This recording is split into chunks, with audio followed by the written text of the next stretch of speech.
이 사람들은 누구나 바라보는 대상 또는 부러워하는 그러한 대상들을 다 가지고 있을 것입니다. 그 부러워하는 대상 또는 바라보는 대상이 어떤 사람이 될 수도 있고, 또 눈에 보이는 어떤 물질이나 어떤 그러한 것들이 될 수 있고, 또는 눈에 보이지 않는 어떤 것도 될 수가 있습니다. 이렇게 사람들이 무엇인가를 부러워하며 바라본다는 것은 바라보는 대상처럼 되고 싶다든지, 또는 그것을 얻고 싶다든지, 아니면 바라보는 대상처럼 되지는 못하고 그것을 얻지는 못한다 할지라도 그것을 마음속으로 동경하고 사모하기 때문에 무엇인가를 분명히 바라보고 부러워하고 그러면서 인생을 살아가게 됩니다. 아마 여기에는 예외가 한 사람도 없을 것이라고 생각을 합니다. 그리고 사람이 무엇인가를 이렇게 바라보게 되면 바라보는 대상이 그 마음을 서서히 지배하기 시작을 하죠. 그래서 그 바라봄, 부러움이 점점 더 마음 가운데에서 강력해질수록 그 바라보는 대상이 그 마음을 가득 채우게 됩니다. 그러므로 우리가 무엇인가를 바라보려고 할 때 이 바라보는 대상을 잘 선택해야 되는 것, 굉장히 중요한 문제라고 할 수가 있습니다.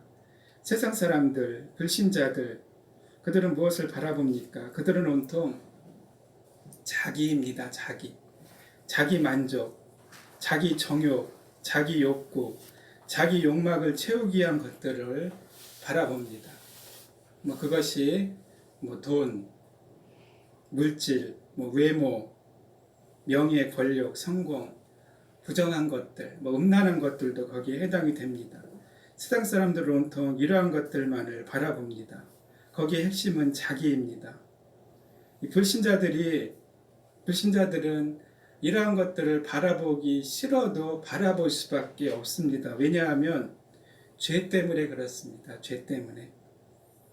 죄는 모든 것을 자기 중심으로 만들어 버렸기 때문에 세상 사람들은 자기 중심적으로 바라보려고 하지 않으려고 아무리 애를 써도 결국 자기입니다.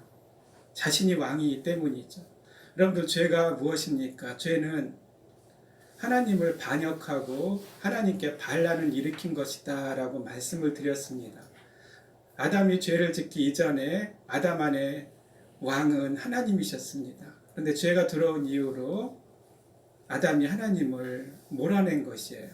더 이상 자신 안에 하나님을 왕으로 인정하지 않은 것이죠. 그렇기 때문에 죄가 하나님께 반역을 저지르고 반란을 일으킨 것이다 라고 이야기를 하는 것이에요. 하나님이 왕이셨는데 이제 누가 왕이 되었습니까? 자기 자신이 왕이 된 거예요. 그거는 아담 이후에 태어난 모든 사람들은 단 한 사람도 예외 없이 자기 자신이 자신의 왕이에요. 거기서부터 모든 비극이 시작이 된 것입니다. 그래서 세상 사람들 온통 자기죠. 자기 의존, 자기 사랑, 자기 의지, 자기 추구, 자기 만족, 온통 자기입니다. 그리고 이 자기를 더욱 부추기는 것들이 바로 그런 것이에요. 돈, 물질, 명예, 권력, 성공, 얼마나 그러한 것들을 부러워합니까? 얼마나 그러한 것들이 이 자기를 더욱더 돋보이게 하고 자기를 더욱더 성장시키는 그러한 것들이 되는 것이죠. 그러므로 이 불신자들은 이러한 것들을 바라보고 채우기에 혈안이 되어 있습니다. 온통 자기. 또한 세상은 어떻습니까? 세상은 사람들로 하여금 온통 이러한 것들만을 바라보도록 끊임없이 사람들을 부추기고 있습니다. 세상도 이 사람들을 가만히 놔두지 않습니다. 우리가 매일 접하고 있는 TV의 여러 프로그램들이나 인터넷의 기사들을 보면 이러한 것들, 돈, 물질, 재물, 외모, 성공, 이러한 것들과 연결이 되어 있지 않은 기사들이 거의 없을 지경입니다. 제가 어저께인가 그저께인가요? 그 인터넷 기사 그냥 제목만 봤는데 어느 톱스타가 뭐 강남에 100억 이상짜리 건물을 샀는데 그것이 이제 밝혀졌다. 그게 기사거리예요. 그게 기사거리가 되겠습니까? 근데 그게 기사거리고 그게 중요한 기사 내용이 되는 거예요. 왜 그런 기사들을 내보냅니까? 그게 세상이 하는 짓이 그거예요. 그것들로 인해서 사람들로 하여금 그 마음 가운데 그런 것들을 더욱더 욕망을 갖고 채우게 하기 위한 그런 세상의 어떤 괴계 술수라고 할 수가 있습니다. 그러니 세상 사람들의 모습이 어떻습니까? 이러한 것들을 끊임없이 더 바라볼 수밖에 없습니다. 더 바라봅니다. 이렇게 주변에서 가만 놔둬도 바라볼 텐데 주변에서 더욱더 이러한 것들을 부추기니까 그 마음이 온통 이 세상 것들로 가득 차게 되겠죠. 그러나 세상 것들이 그 마음을 가득 채워진다고 해서 결코 그들 안에 만족이 있을 수가 없습니다. 세상에 있는 그 어떠한 것으로도 사람의 마음을 채울 수가 없는 것입니다. 참된 만족을 줄 수가 없는 것이죠. 그렇다면 우리 그리스도인들은 무엇을 바라봐야 합니까? 아마 이것에 대한 정답을 모르는 그리스도인들은 없을 것입니다. 오늘 성경도 우리에게 우리 그리스도인들이 무엇을 바라봐야 되는지에 대해서 너무나도 분명하게 명확하게 말씀하고 있습니다. 2절 중반절이죠. 오늘 설교 제목이기도 합니다. 믿음의 주여 또 온전하게 하시는 이인 누구를 바라보자? 예수를 바라보자. 이것밖에 없습니다. 같은 히브리서 3장 1절을 보시겠습니다. 3장 1절을 같이 한번 읽어보겠습니다. 그러므로 함께 하늘의 부르심을 받은 거룩한 형제들아, 우리가 믿는 도리의 사도이시며 대제사장이신 예수를 깊이 생각하라. 함께 부르심을 받은 거룩한 형제들아, 성도들이죠. 누구를 깊이 생각하라고요?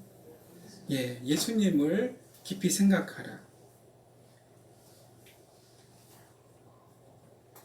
우리 그리스도인들에게 예수님을 바라보고 예수님을 깊이 생각하는 것, 이것만큼 더 중요한 문제는 없습니다.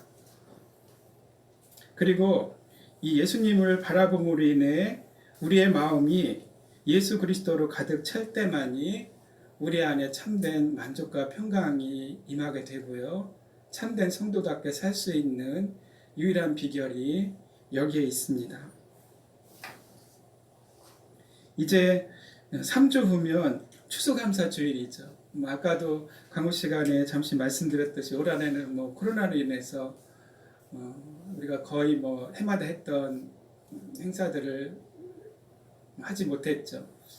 아직 올해 그 3주의 추수감사주일을 또 어떻게 보내야 될지 아마 해마다 보낸 거하고는 분명 차이가 있을 것입니다. 그래도 추수감사주일은 추수감사주일이죠. 감사.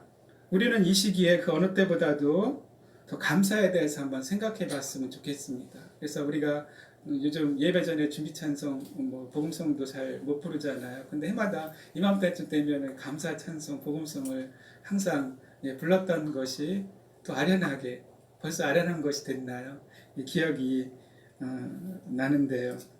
감사에 대해서 좀 더 생각해 봤으면 좋겠습니다. 우리의 위대한 신앙의 선배 중에 한 분은 이런 말을 했습니다. 어떤 사람이 그리스도인인가 아닌가를 판단할 수 있는 중요한 기준 중에 하나가 그 사람의 삶과 고백 속에 감사가 있는가, 감사가 있지 않은가, 그것으로서 그 사람이 그리스도인인가 아닌가를 판단할 수 있다고까지 이야기를 합니다. 그만큼 감사가 중요하고 감사가 우리 신앙인에 있어서 절대적인 요소라는 것을 이야기하고 있는 것이죠. 그러므로 우리는 우리 안에 진실로 하나님을 향한, 복되신 삼위 하나님을 향한 감사가 우리 안에 있는지, 우리 삶 가운데 그 감사가 삶으로 되어 나오는지 우리 자신을 끊임없이 돌아보아야 합니다. 특별히 추수감사절기를 앞두고 감사에 대해서 우리가 좀 더 한 30분 정도 남았죠. 좀 더 여러분들이 깊이 한번 생각해 봤으면 좋겠습니다. 그런데 여기서 우리가 한 가지 더 생각해 볼 것이 있습니다. 무엇이냐면 내가 드리는 감사가 정말 하나님이 받으시고 또 하나님이 기뻐하시는 감사인가 그렇지 않은가를 한번 생각해 보았으면 좋다는 것입니다. 그렇다면 어떤 모습으로 드리는 감사가 진정으로 하나님이 기뻐 받으시고 하나님께서 원하시는 감사인가? 그것은 바로 예수님을 바라봄으로 그 마음이, 그 영혼이, 그 심령이 예수님으로 가득 차 있는 성도가 드리는 감사가 진정한 감사가 된다는 것입니다. 예수님이 베풀어 주신 은혜가 그 마음에 가득 차 있고 예수님이 너무 좋아서 그 마음이 예수님을 사랑함으로 역시 가득 차 있고 예수님께서 원하시는 뜻에 기쁨으로 순종해 왔고 앞으로도 더욱더 마음과 뜻과 정성을 다하여 순종하기로 힘쓰는 성도들이 하나님께 드리는 그 감사 당연히 하나님께서 기쁘게 받으시겠죠. 이것을 좀 더 달리 표현한다면 하나님께서 나에게 주신 세상에 있는 어떤 그 무엇 때문에 또는 내가 원하는 그 어떤 것을 얻었기 때문에 내가 좋아서 내가 좋을 때만 감사하는 그 감사의 모습, 이것도 감사는 감사예요. 저는 이러한 것이 잘못됐다 틀렸다 지금 그것을 말씀드리려고 하는 것이 아닙니다. 나에게 꼭 필요한 어떤 것을 얻기 위해 하나님께 기도를 했고 또한 그 기도가 응답했다면 당연히 하나님께 감사를 해야 되겠죠. 내가 정직하게 그리고 최선을 다해서 노력해서 어떠한 결과물을 얻었다면 당연히 우리는 하나님께 감사해야 합니다. 올 한 해도 세상 가운데 살아가면서 지금까지 큰 어려움 없이 별 어려움 없이 여기까지 오셨죠. 당연히 하나님께 감사해야 합니다. 세상 안에서 우리가 그래도 버티면서 살아온 것에 대해서. 그러나 제가 지금 말씀드리는 것은 이러한 감사보다 차원이 높은 감사가 있다는 것을 말씀드리는 것이고 우리 모두가 그러한 모습으로 하나님께 감사를 드리는 자리로 나아가야 한다는 것입니다. 차원이 높은 진정한 감사는 이 땅에서 내가 바라고 원하는 무엇인가를 얻었든 얻지 못했든 상관없이 정말로 벌레만도 못한 나 같은 죄인이 예수님을 바라볼 수 있다는 그 사실 하나만으로 감사할 수 있다면 그것은 정말 하나님이 기뻐 받으시는 그러한 감사의 고백이 될 수 있다는 것이죠. 우리 안에 그러한 감사의 고백이 있는가?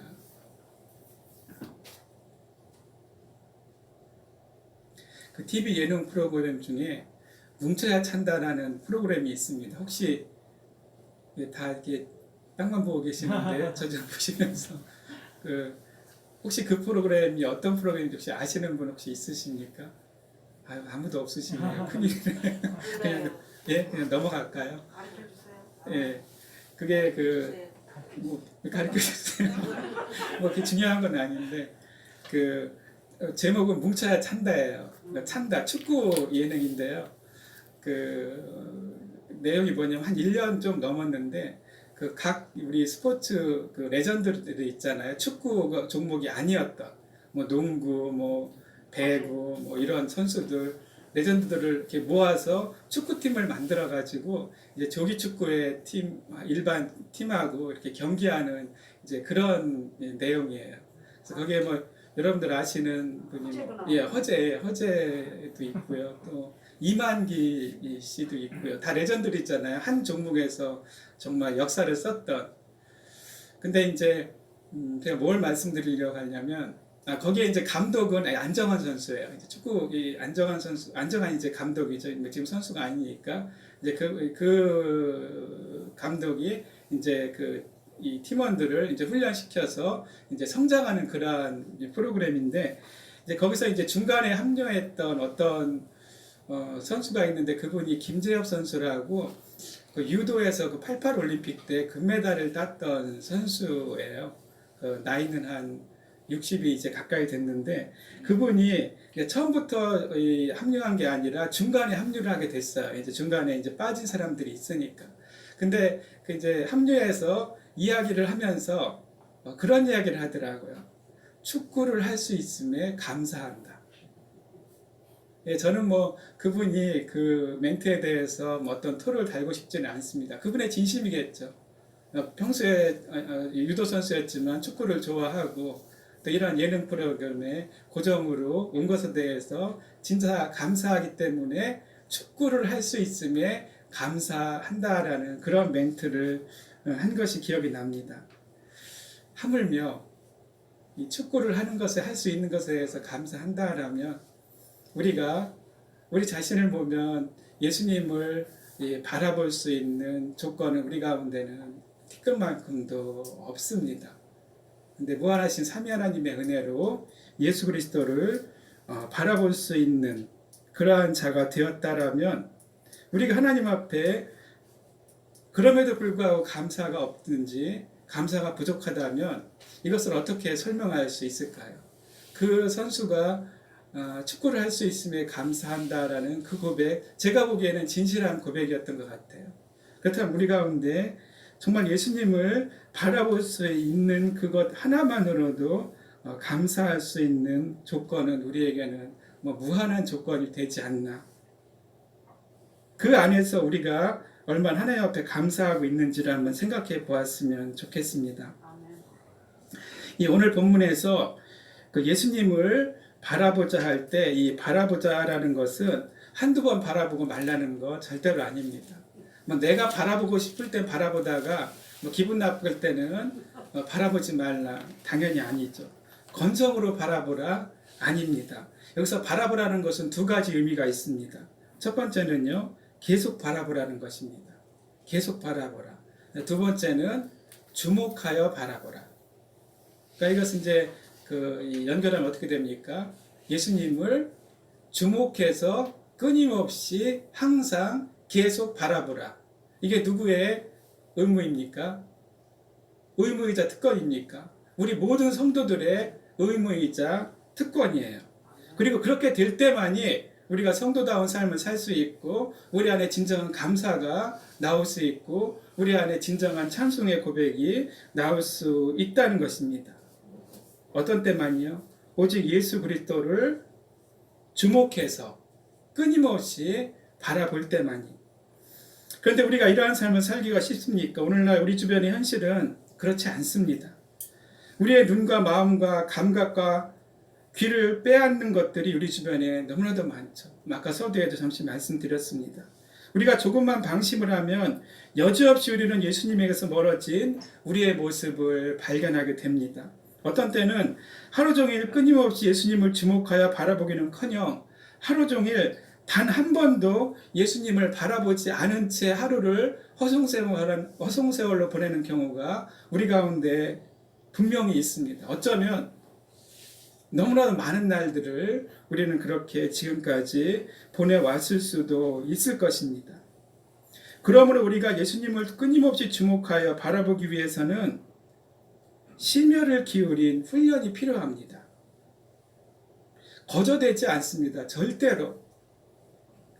오늘 본문 1절 마지막에 보면 이런 말씀이 있어요. 우리 앞에 당한 경주를 하며 경주.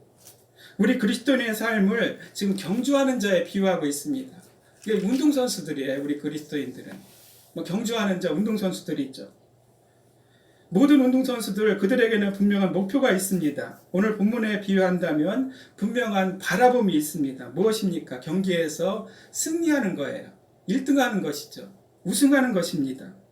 경기에서 지려고 죽어라 살아 운동하는 선수 단 한 명도 없습니다. 그런 사람 운동하는 선수라고 할 수도 없습니다.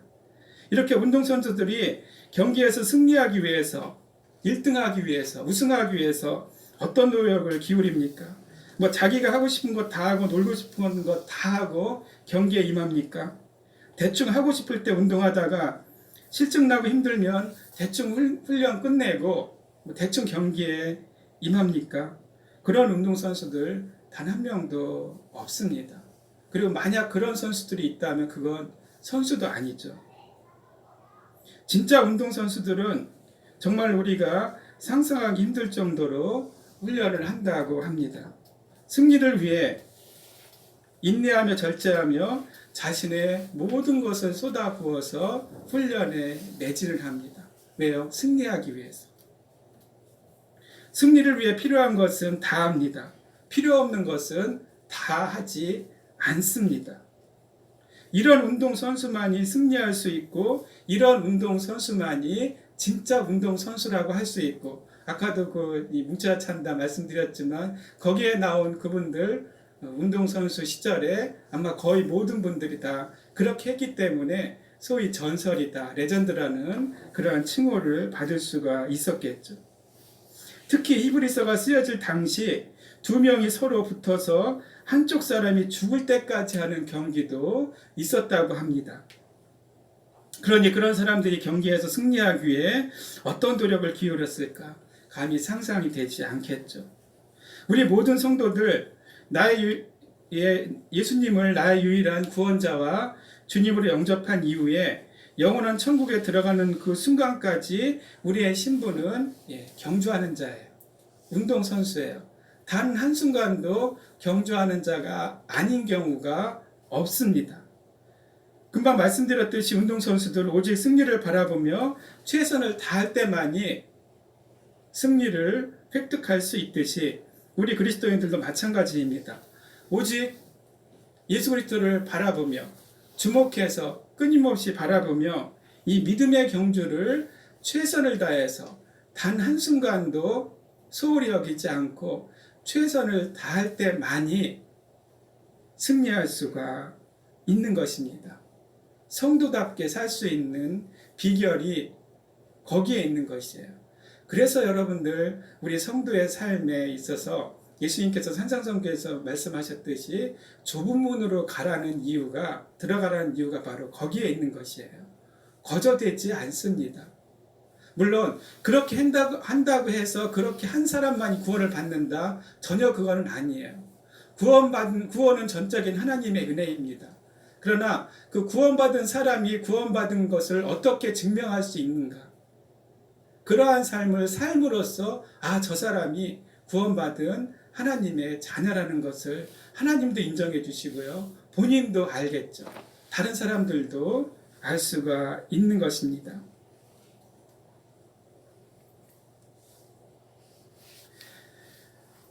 거듭 말씀드렸듯이 오늘을 살아가는 성도들 오직 예수님을 바라보며 이 감당해야 될 믿음의 경주가 결코 쉽지만은 않습니다. 주변 상황이 넉넉하지만은 않습니다. 그렇다고 해서 우리가 이 믿음의 경주를 포기하거나 설렁설렁 대충 한다면 대충 하는 것은 더 말이 되지 않는 것이죠. 그렇게 한다는 것은 결국 운동선수가 운동을 포기하는 것과 같은 것이다라고 할 수가 있습니다. 주변 현실이 아무리 힘들고 어렵다 할지라도 예수 그리스도를 바라보며 감당해야 될 우리 그리스도인들의 믿음의 경주는 영원한 천국에 들어가는 그 순간까지 단 한순간도 멈추거나 중단돼서는 안 된다는 사실을 여러분들이 꼭 기억하시기를 부탁드립니다. 우리 그리스도인들이 이렇게 예수님을 바라보며 믿음의 경주를 끝까지 잘할 수 있도록 하기 위해서 하나님께서 우리에게 오늘 본문을 통해서 몇 가지를 말씀해 주십니다. 잠시 살펴보고 말씀을 마치도록 하겠습니다. 첫 번째는 1절 중반절인데요. 모든 무거운 것과 얽매이기 쉬운 죄를 벗어버리라고 말씀하고 있습니다. 이것이 돼야 예수 그리스도를 바라볼 수 있고요. 믿음의 경주에 전심전력할 수가 있다는 것이에요. 모든 무거운 것과 얽매이기 쉬운 죄를 벗어버리라. 여기에는 수없이 많은 죄들이 있습니다. 그 중에 의심도 있겠고요. 믿음 없음이죠. 교만, 게으름, 이러한 것들이 여기에 해당이 됩니다. 하나님의 말씀과 하나님의 인격과 신실성을 의심하는 자, 절대로 믿음의 경주에 들어갈 수가 없습니다. 교만은 하나님을 대적하는 것이에요. 하나님을 대적하는 자가 어떻게 믿음의 경주에 들어갈 수가 있겠습니까? 말이 안 되죠. 게으름, 하고 싶을 땐 그저 마지못해서 하고 하기 싫을 때 절대로 하지 않는 게으름, 이 게으름의 장애물을 치워버리지 못하면 절대로 믿음의 경주에 들어갈 수가 없습니다. 운동선수와 비교하면 너무나도 여러분 쉽게 이해할 수가 있어요.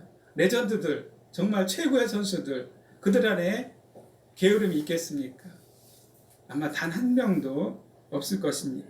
우리 역시 이 게으름이라는 장애물을 치워버리지 않는다면 이 믿음의 경주에 절대로 들어갈 수도 없겠고요. 들어간다 할지라도 뭐 단 하루도 못 버티고 포기하게 될 것입니다.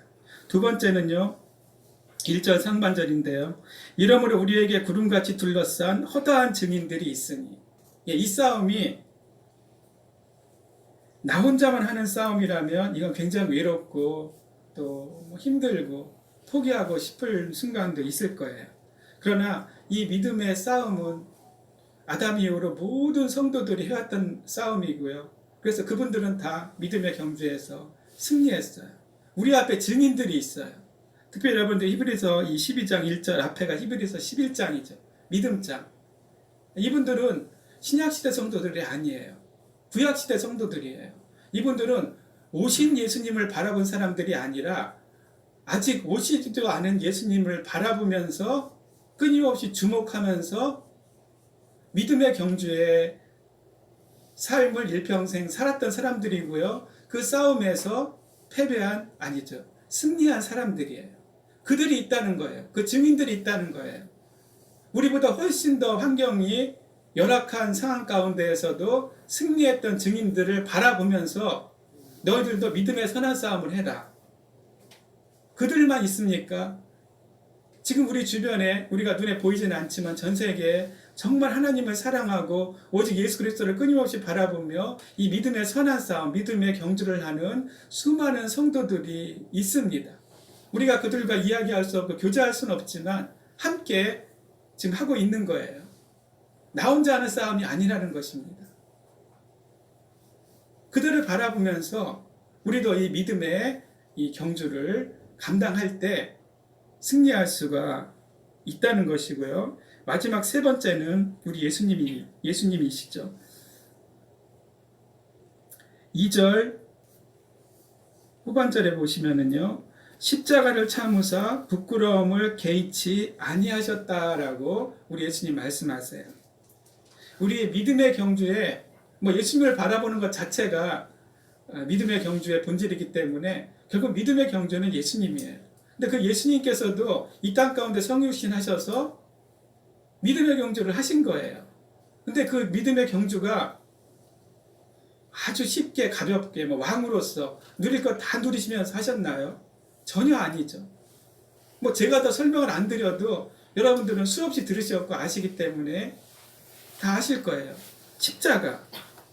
이게 얼마나 끔찍한 형벌입니까? 그것도 다 참으시고 부끄럽게 여기지 않으셨어요. 그렇게 하신 이유가 어디에 있냐면 그 십자가 앞에 뭐라고 되어 있습니까? 그는 그 앞에 있는 뭐를 위해서요? 기쁨을 위해서. 예수님께서는 소망 가운데 무한한 소망, 무한한 기쁨의 소망을 품으시고 이 십자가의 그 모든 믿음의 경주를 감당하셨다는 거예요. 그럼 그 앞에 있는 기쁨이 무슨 기쁨인가? 그것은 하나님의 뜻이 성취되는 기쁨이에요. 하나님의 영광이 드러나는 기쁨을 바라보면서 우리 예수님께서 십자가를 견디셨다는 것이에요.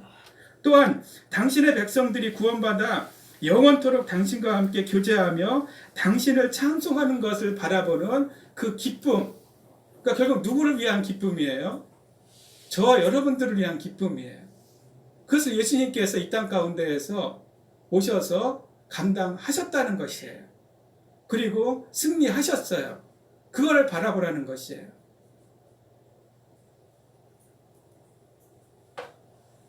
이렇게 예수님께서는 이 땅 가운데 오셔서 모든 믿음의 경주를 완벽하게 감당하시고 승리하셨습니다. 성도들 역시 이미 승리하신 예수님을 바라보며 믿음의 경주를 감당할 때 이 땅 가운데에서 승리할 수 있고 마지막 때 영원한 천국으로 인도함을 받아 우리의 영원한 소망 되시는 복되신 삼위 하나님과 함께 그리고 천군 천사들과 함께 그리고 이 싸움에서 승리한 모든 성도들과 함께 영원토록 승리의 찬송, 기쁨의 찬송, 감사의 찬송을 부르게 된다는 것입니다. 여러분들 이 기쁨, 이 소망을 가지시고요. 끊임없이 예수님을 바라보시면서 믿음의 경주, 가장 앞장서서 그냥 뒤에서 졸졸 따라가지 마시고요. 네. 여러분들도 그 신앙의 레전드가 되고 싶지 않으십니까? 하나님께서 인정하시는. 사람은 필요 없어요. 사람은 어떻게 믿습니까? 하나님께서 인정하시는 신앙의 레전드. 우리가 뭐 히브리서 11장이나 또 성경에 나와 있는 그 밖에 위대한 믿음의 우리 선진들 같이 뭐 우리 이름이 다른 사람에게 알려지고 알려지지 않은 것은 전혀 중요하지가 않습니다. 아니, 조금 중요한가요? 아니요, 제가 보기엔 중요하지 않습니다. 중요한 건 하나님이죠. 하나님 어떻게 보시느냐? 하나님께서 인정하시는 레전드. 마지막으로 여러분들이 예수님을 끊임없이 주목하여 바라보시기를 정말 원하신다면 성경을 가까이 하시기 바랍니다. 특별히 어디요? 복음서.